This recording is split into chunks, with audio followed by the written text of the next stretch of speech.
କାହିଁକି ଆସିଲାନି ସିଏମ୍ କିଷାନର 2000 ଟଙ୍କା? ଯେମିତିକି ଆପଣ ଜାଣିଛନ୍ତି ଆଜି କିଷାନ ଯୋଜନା ଅଧୀନରେ ସରକାର ଟଙ୍କା ଟ୍ରାନ୍ସଫର କରିଛନ୍ତି।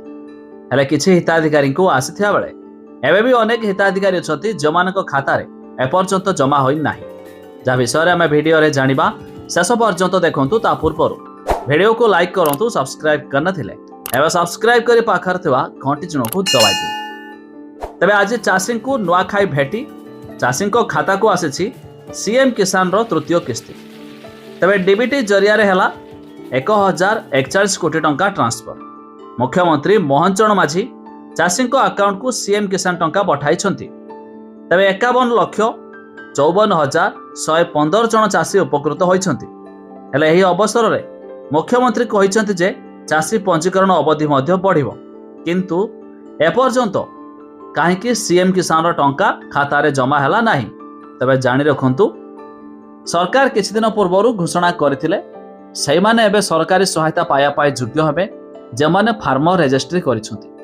तबे जदि आपण भी फार्मर रजिस्ट्री करि नथिबे आपण टंका पाइबे नाही।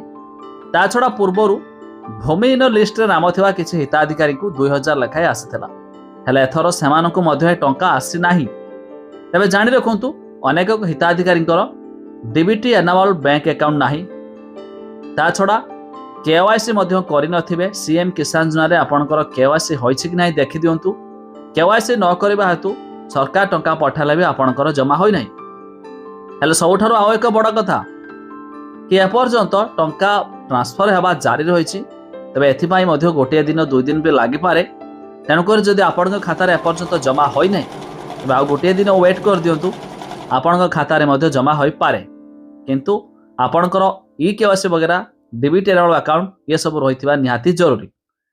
तेज अधिक जानापी वेबसाइट लिंक आम डिस्क्रिप्शन देचु, आपण मैंने चेक कर दिंतु।